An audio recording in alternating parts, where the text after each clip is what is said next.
Merci Monsieur le Président et vivement merci aux organisateurs du GIS de me permettre de vous proposer une réflexion à travers, comme ça vient d'être dit, un prisme un peu inhabituel. Mais voilà, c'est le prix à payer à l'approche plurielle des phénomènes de participation.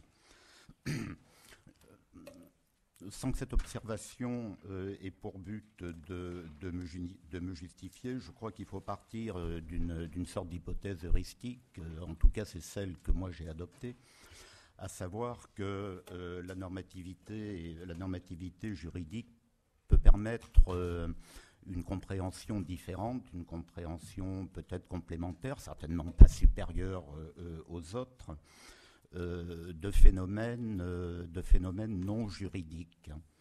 On peut à certains égards considérer la saisie juridique du social des faits comme une sorte d'analyseur, sauf que bien entendu tout ceci s'exprime dans la langue du droit, c'est-à-dire en définitive une sorte de métalangue qui a son vocabulaire, sa grammaire, sa conjugaison, etc., etc. Je vais vous demander d'essayer de garder à l'esprit, pendant que je parlerai, deux ou trois éléments.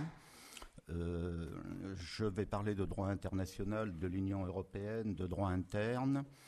C'est dire que je me place, et c'est véritablement pas quelque chose de très original aujourd'hui, dans une approche dite de pluralisme juridique. Je vous renvoie sur ces questions aux travaux que je juge remarquables de Mireille Delmas-Marty en particulier. Ce qu'il faut bien comprendre, je crois, et en particulier pour ceux qui ne sont pas juristes, et ceux qui ne sont pas juristes sont tout à fait honorables, c'est que la représentation spontanée qu'on peut avoir d'une sorte de pyramide hiérarchique entre droit international, européen et interne est une représentation fausse. Ces trois ordres juridiques fonctionnent simultanément sans qu'on puisse repérer de rapports hiérarchiques extrêmement nets entre les uns et les autres. À cet égard, j'en reviens à Mireille Delmas-Marty qui avait proposé une image que je trouve tout à fait éloquente lorsqu'elle avait parlé de la saisie juridique au temps de la mondialisation sous la forme de pyramides inachevées reliées par des boucles étranges. Le troisième élément, c'est que je vais laisser peut-être une petite part à l'opposition qui persiste entre deux grands systèmes de droit qui sont le droit dit de la civil law, c'est-à-dire le nôtre, qui s'exprime à travers une sorte d'adoration de l'État, et le droit de la common law, qui est celui qui régit de manière traditionnelle le monde anglo-saxon. Ça a des conséquences en matière de saisie juridique de la participation. Troisième point est peut-être plus important à mes yeux. Je souhaiterais attirer votre attention sur l'importance de saisir les possibilités de participation telles qu'organisées par le droit dans la durée. Là encore, très souvent, en termes de représentation, on a tendance à situer l'espace, le lieu, le moment de la participation du public dans la phase d'élaboration de la norme. Et on a raison. En réalité, la norme juridique, qu'il s'agisse d'une norme de droit écrit, qu'il s'agisse également à certains égards de droit jurisprudentiel, la norme juridique, elle a une vie. Après qu'elle ait été adoptée selon les formes requises, eh bien, elle continue à vivre, et sa vie est parfois tourmentée, notamment en termes d'effectivité.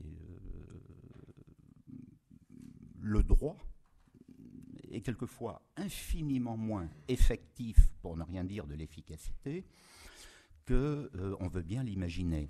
Or, au stade de cette vie de la norme, des possibilités d'intervention participative sont prévues dans différents ordres juridiques. J'en dirai deux mots. Enfin, j'essaierai d'illustrer mon propos par, disons, un ou deux exemples, parce que la commande était celle de l'état de l'art, un petit peu, en matière de droit de la participation. C'est-à-dire que je ne suis pas fondamentalement placé dans une perspective de théorisation. Et par surcroît, le droit gagne à rester à sa place. C'est-à-dire très près de la vie, très près des choses comme elles se passent. Le droit, c'est un encodage.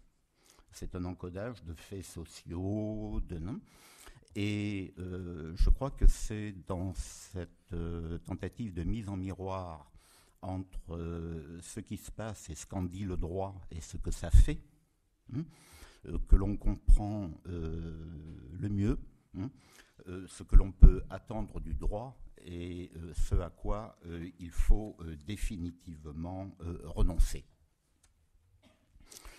Deux points encore à titre introductif. Je vais traiter exclusivement la question du droit de la participation dans les domaines de l'environnement et incidemment de l'urbanisme. Deux raisons à cela. Une raison qui tient aux faits, une raison qui tient au droit. La raison qui tient aux faits, elle n'appelle pas de longs commentaires parce qu'elle a déjà été relevée à de multiples reprises à l'occasion de nos travaux. C'est que, bon, nous avons là un vivier qui a été particulièrement fertile en matière d'exigences participatives et souvent de façon conflictuelle. L'élément juridique, c'est que la participation juridiquement organisée dans le domaine de l'environnement, en l'état actuel des choses, elle résulte pour la France d'une obligation internationale, c'est la seule, elle tient à la Convention d'Aarhus, c'est une obligation internationale. Il serait mieux qu'il y ait des obligations internationales pour organiser la participation du public dans le plus grand nombre de domaines, mais tel n'est pas le cas actuellement. Et d'autre part, c'est aussi une obligation constitutionnelle, et là encore, c'est le seul domaine, à raison de l'insertion dans la Constitution en 2008-2009 de l'illustre charte de l'environnement. Dernier point, puisque la question a été abordée notamment par Loïc Blondiot tout à fait au début de nos travaux, je tiens à préciser que dans le monde des juristes, la recherche sur la participation du public est à très faible légitimité académique. C'est du nanodroit, d'une certaine manière. Et ceux qui font les carrières supporteront un article de variété sur la participation du public, mais fondamentalement, mieux vaut triturer du droit constitutionnel ou du droit administratif fondamental. Vous aurez compris que je vous invite à faire l'inverse. Alors, au niveau du droit international, juste une observation liminaire de caractère général. Ce sont en matière d'environnement et de juridicisation de la prise en compte de l'environnement, depuis une trentaine d'années, toujours au niveau international, que les notions émergentes ont pris force et vigueur, ont été proposées, ont été travaillées, quelquefois avec un succès rapide, quelquefois moins rapide. Mais c'est véritablement à ce niveau de généralité que les innovations prennent corps.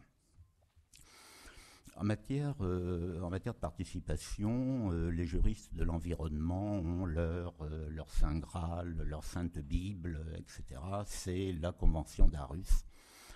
La Convention d'Aarhus, qui est une convention uniquement procédurale, uniquement procédural et qui concerne le droit à l'information, à la participation et à l'accès à la justice dans le domaine de l'environnement.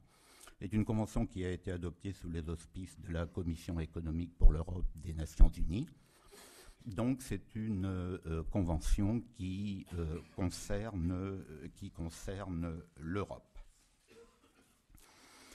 Elle a été regardée à bon droit comme ayant un caractère, bon, mettons des guillemets, mais enfin ayant un caractère révolutionnaire, extrêmement audacieux, compte tenu de l'état notamment des droits nationaux lorsqu'elle a été adoptée en 1998. Pourtant, il doit y avoir une sorte d'ivresse des rencontres internationales pour les ministres plénipotentiaires, parce que la Convention d'Aarhus a été signée par de nombreux pays et très rapidement elle est entrée en vigueur parce qu'elle a bénéficié du nombre de ratifications requises. Parmi les signataires, il n'est pas indifférent de signaler qu'il y a en tant que telle l'Union européenne.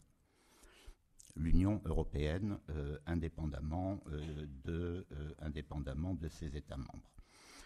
Alors, bien entendu, je ne peux pas rentrer dans le détail du contenu de ce texte et je vais me borner à en signaler quelques éléments congruents avec nos débats d'aujourd'hui.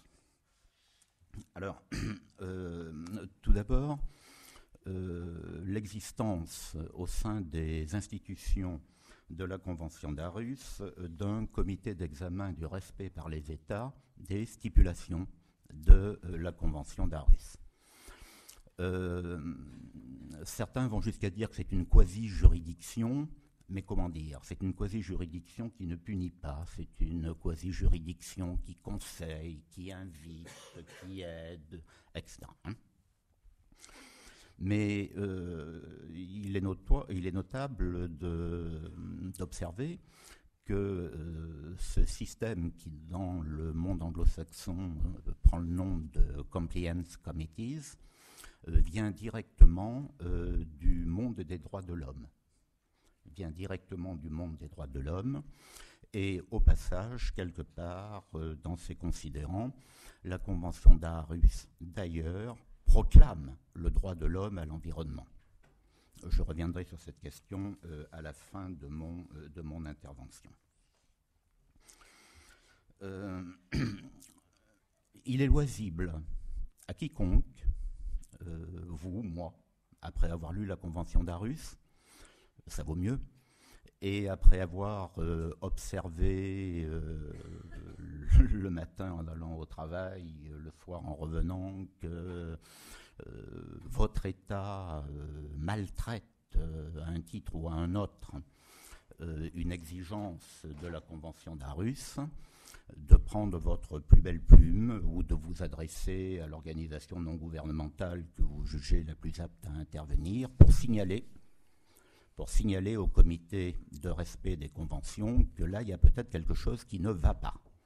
En définitive, c'est un système de plainte largement ouvert. J'en évoquerai d'autres. Ce qui me frappe beaucoup dans ces systèmes de plainte, qui sont pluriels à l'heure actuelle, c'est qu'ils sont incroyablement méconnus. J'y vois une explication, mais bon, c'est pas une explication en forme d'hypothèse explicative. C'est que l'irruption de cette possibilité pour le citoyen lambda de se plaindre directement est tellement éloignée de la culture traditionnelle, notamment française, des rapports entre les citoyens et leur pouvoir public, que tout simplement, beaucoup n'imaginent pas que ça puisse être possible. Et pourtant, tel est bien le cas. Deuxième élément qui présente un intérêt pour nos travaux, chaque année ou tous les 2 ans, les États doivent rendre un rapport. Un rapport qui explique comment ils se sont arrangés juridiquement pour mettre en œuvre dans leur droit national ce qu'exige la Convention d'Aarhus. La Convention précise que ce rapport doit avoir recueilli la participation des ONG environnementales. Alors, ce qui s'est passé très récemment est assez intéressant, c'est que ça s'est passé en France. Le ministère a fait son travail, a transmis le projet de rapport à Arus aux organisations non gouvernementales environnementales en disant: est-ce que vous avez quelque chose à rajouter? Bon, on pouvait compter sur elles. Elles avaient pas mal de choses à rajouter. Et elles ont fait savoir au bout du processus, avec une certaine amertume, qu'elles étaient très loin de retrouver dans le rapport définitif qui a été effectivement adressé à la Convention d'Aarhus l'essentiel de ce qui avait été leurs observations. Elles ont donc décidé, au moins certaines, tout simplement, de réaliser leur propre rapport annuel de mise en œuvre des stipulations de la Convention d'Aarhus par leur État et de l'adresser parallèlement aux organes de la Convention. Je dois la vérité dire que ça a été assez mal pris par les pouvoirs publics qui ont vu une sorte de, allez, au pire trahison, au mieux inélégance.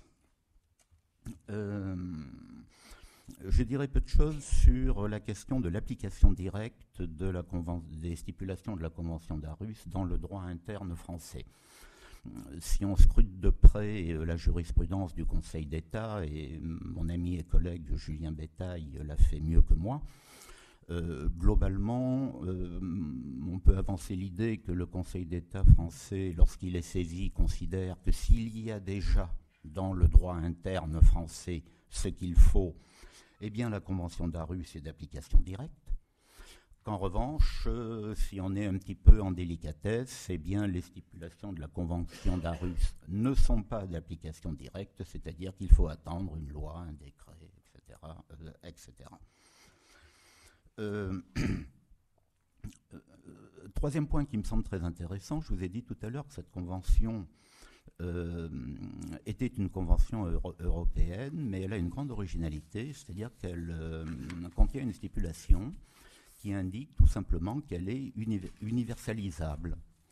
Une stipulation, c'est assez rare, qui dit que ben voilà, c'est fait par la Commission économique pour l'Europe des Nations Unies, on est bien d'accord, c'est pour cette région planétaire et pas une autre, mais qu'elle est, comme on dit, ouverte à la signature perpétuellement, c'est-à-dire quelle que soit leur localisation géographique, n'importe quel État peut demander à se voir appliquer à lui-même les exigences de la Convention d'Aarhus. Je ne suis pas certain personnellement que l'universalisation de la Convention d'Aarhus en tant que telle soit en soi la meilleure formule. Personnellement, je préférerais des duplications régionales de ce que j'appellerais l'esprit d'Aarhus. Pourquoi pas une convention de Bogota, une convention de Yaoundé, ou une convention qui reprendrait l'esprit d'Aarhus sans nécessairement se mettre psychologiquement un petit peu à la traîne des Européens. Ceci étant, c'est avec un peu d'inquiétude que les organes de la Convention d'Aarhus ont été saisis assez récemment d'une demande d'adhésion à la Convention d'Aarhus qui émanait du Cameroun. Et actuellement, les mêmes organes de la Convention d'Aarhus sont en train d'affûter leur argumentaire pour expliquer au président Biya qu'on ne pouvait pas réellement séparer démocratie environnementale et démocratie tout court. Bon. Il existe d'autres instruments internationaux, mais véritablement la Convention d'Aarhus, c'est celle qui est épicentrale. Au niveau du droit de l'Union européenne, je voudrais juste signaler deux éléments. S'agissant de le droit de l'Union européenne réalise une sorte de phénomène d'hybridation juridique, en ce sens que lorsqu'une norme est adoptée, qu'il s'agisse d'une directive, qu'il s'agisse d'un règlement, sa mise en œuvre obéit véritablement à la tradition romano-germanique, à la tradition juridique qui est la nôtre. En revanche, s'agissant de l'élaboration de ces mêmes instruments, directives, règlements, etc., là, l'Union européenne s'est beaucoup inspirée de la tradition anglo-saxonne et notamment de la tradition des États-Unis à travers la procédure dite du notice and comment. Et on ignore souvent 2 ou 3 éléments que je vous livre ainsi.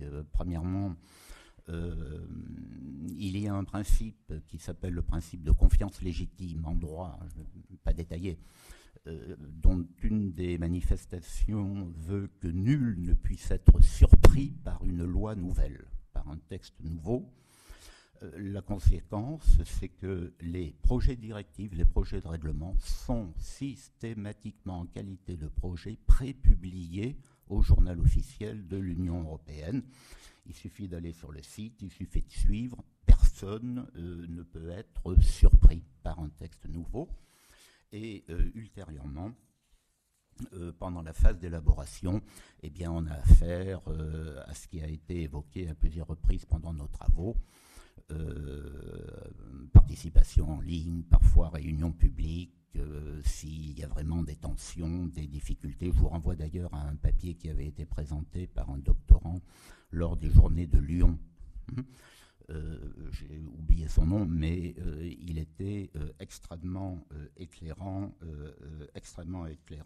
à cet égard. Au niveau de l'application du droit, au niveau de la vie du droit, vous savez que les textes européens, notamment les directives, doivent être transposés. Ça devient du droit interne, c'est du droit de l'Union européenne, avec pour les États une obligation de résultat, mais une grande liberté quant aux moyens. Les États membres de l'Union européenne se sont toujours, notamment dans le domaine environnemental, absolument refusé à envisager l'hypothèse de la création d'un corps d'inspecteurs de l'environnement de l'Union européenne. Je crois que c'est extrêmement significatif de la réalité des rapports qui prévalent entre les institutions supranationales de l'Union européenne et les États membres. La réponse des institutions de l'Union européenne a tenu dans l'invention de procédures. Et ces procédures, elles mettent en jeu 2 institutions et un organe. Les 2 institutions, c'est le Parlement européen et la Commission européenne, et l'organe, c'est le médiateur européen. Je résume. S'agissant de ces 3 organes, et en termes de participation du public, non plus à l'élaboration de la norme, mais au respect du droit quotidien, j'y vois pour ma part un espace de participation. Il est là encore extrêmement simple pour quiconque. Il suffit d'aller sur le site de la Commission du Parlement et en 3 clics, vous arrivez sur le formulaire qui vous permet de faire savoir qu'à vos yeux, votre État prend quelques libertés, malmène le contenu du droit de l'Union européenne. À votre grande surprise, vous observerez que ça suit. C'est-à-dire que la commission va vous répondre, va vous dire bonjour monsieur, elle va commencer, ou madame, elle va commencer par vous demander si elle va s'occuper de cette affaire-là, elle va vous demander si vous souhaitez que votre plainte soit anonyme ou si ça vous fait rien que votre patronyme figure. Ça c'est important, c'est très important dans l'hypothèse de ce qu'on appelle en politique environnementale les lanceurs d'alerte. Parce que bien souvent, les lanceurs d'alerte, ils vont prendre des risques dans leur milieu local. et pour avoir vécu par exemple des plaintes à la commission qui n'avaient pas trop mal marché, en termes de sociologie administrative locale, j'aurais énormément de choses à vous raconter sur le sentiment de terreur qui s'empare des fonctionnaires locaux lorsque subitement ils prennent conscience, entre guillemets, que Bruxelles s'intéresse à eux. Parce que, en fait, c'est comme ça que ça passe, ça fonctionne. Je veux dire, ça fonctionne réellement. J'aurais eu beaucoup à vous dire aussi sur la Cour européenne des droits de l'homme. Et là, nous ne sommes pas dans le droit de l'Union européenne, mais j'aime à signaler, je m'en tiendrai là, que la Cour européenne des droits de l'homme, sur le fondement des droits de l'homme tels que très classiquement exprimés dans les années 50, a développé une considérable jurisprudence environnementale,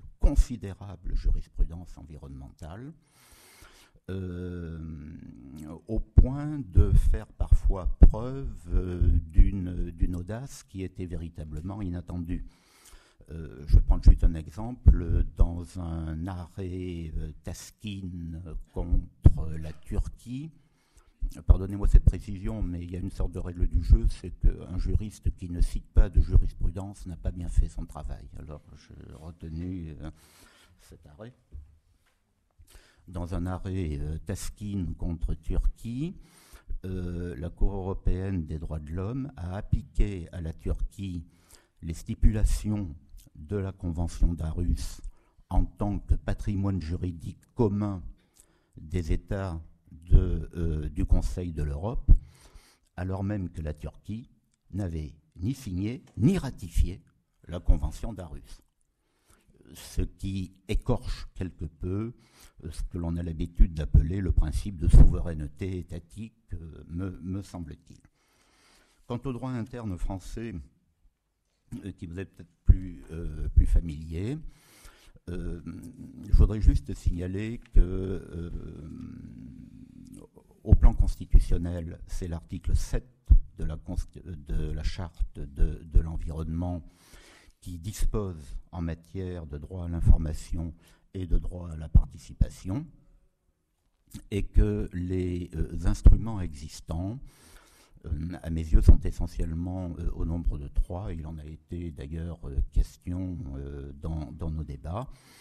Il s'agit de l'enquête publique, il s'agit du débat public, il s'agit de la concertation, c'est ainsi que dit le droit, de l'article L300-2 du Code de l'urbanisme, et consécutivement à la loi Engagement national pour l'environnement de l'année dernière, des articles L120-1 et -2 du Code de l'environnement qui prétendent, et vous noterez le ton de ma voix quand je dis qui prétendent, organiser la participation du public au stade de l'élaboration des actes réglementaires, ce qui est extrêmement différent que la participation du public au stade des actes individuels qui vont concerner un projet, je fais une route,